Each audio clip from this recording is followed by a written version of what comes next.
증권투자신탁의 투자위험 등급 산정 기준은 변동성 기준과 투자 대상 자산 기준으로 나뉘며 3년 이상 운용된 증권투자신탁은 변동성 기준으로 3년 미만으로 운용된 증권투자신탁은 투자 대상 자산 기준으로 위험 등급이 산출되는 것이 기본적인 원칙입니다. 1등급 매우 높은 위험에 속하는 증권투자신탁은 레버리지 등 수익 구조가 특이해 투자 시 주의가 필요하거나 최대 손실률이 20%를 초과하는 파생결합증권에 주로 투자하거나 기타 이와 유사한 위험 수준을 갖는 집합투자기구를 말합니다. 2등급 높은 위험에 속하는 증권투자신탁은 고위험 자산의 80% 이상을 투자하거나 기타 이와 유사한 위험 수준을 갖는 집합투자기구를 말합니다. 3등급 다소 높은 위험에 속하는 증권투자신탁은 고위험 자산의 80% 미만으로 투자하거나 최대 손실률이 20% 이하인 파생결합증권에 주로 투자하거나 기타 이와 유사한 위험 수준을 갖는 집합투자기구를 말합니다. 4등급 보통 위험에 속하는 증권투자신탁은 고위험 자산의 50% 미만으로 투자하거나 중위험 자산의 최소 60% 이상을 투자하거나 기타 이와 유사한 위험 수준을 갖는 집합투자기구를 말합니다. 5등급 낮은 위험에 속하는 증권투자신탁은 저위험 자산의 최소 60% 이상을 투자하거나 수익구조상 원금 보존 추구형 파생결합증권에 주로 투자하거나 기타 이와 유사한 위험 수준을 갖는 집합투자기구를 말합니다. 6등급 매우 낮은 위험에 속하는 증권투자신탁은 단기금융 집합투자기구, 즉 MMF나 단기 국공채 등에 주로 투자하거나 기타 이와 유사한 위험 수준을 갖는 집합투자기구를 말합니다.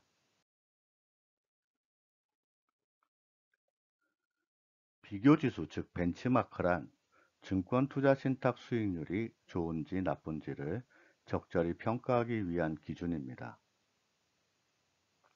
증권투자신탁 수익률은 비교지수의 수익률과 비교해서 더 좋은지 나쁜지 여부로 평가하는데 일반적으로 비교지수는 주식계에 대해서는 코스피 등의 주가지수, 채권에 대해서는 채권지수가 사용됩니다.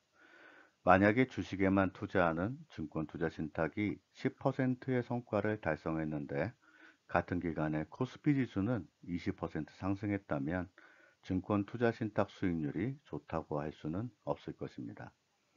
반대로 증권투자신탁이 마이너스 5%의 수익률을 기록했지만 시장이 10% 빠졌다면 증권투자신탁 수익률이 마이너스를 기록했지만 시장 대비 성과가 우수하다고 할 수 있습니다.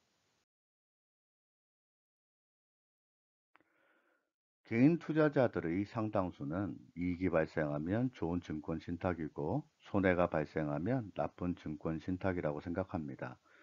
그러나 증권 투자 신탁은 단순 수익률만으로 좋고 나쁨을 평가할 수 없습니다. 증권 투자 신탁의 수익률을 상대적인 기준에서 비교하기 위해서는 증권 투자 신탁의 단순 수익률뿐만 아니라 이 수익률을 달성하기 위해 얼마나 큰 위험을 감수했는가를 평가하기 위한 위험 지표가 필요합니다. 첫 번째 위험 지표는 표준 편차입니다. 표준 편차는 투자 기간 동안 증권 투자 신탁 수익률이 평균 수익률에 비해 변동한 범위를 측정하기 위한 통계량입니다. 즉, 표준 편차가 클수록 변동성이 심하므로 위험이 크고 값이 작을수록 위험이 작다고 할 수 있습니다.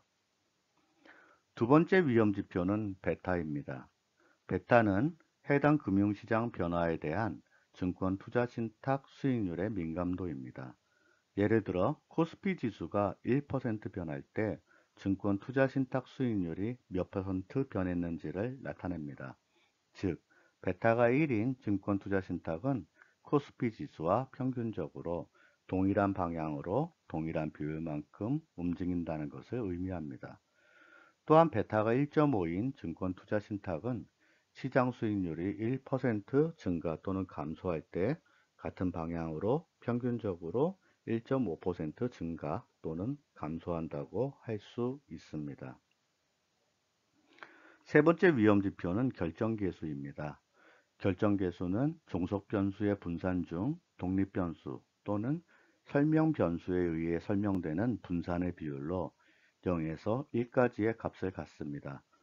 결정계수는 단일 요인 모형인 시장 모형을 이용해 증권 투자 신탁 수익률을 비교지수 수익률에 대해 회귀 분석하는 경우 기울기를 나타내는 베타의 정확성을 표시하는 보조지표로 이용될 수 있습니다. 즉, 회귀선의 기울기인 베타가 1이고 결정계수가 0.3이라면 비교지수가 증권 투자 신탁 수익률의 30% 정도 설명하는 것으로 볼 수 있습니다.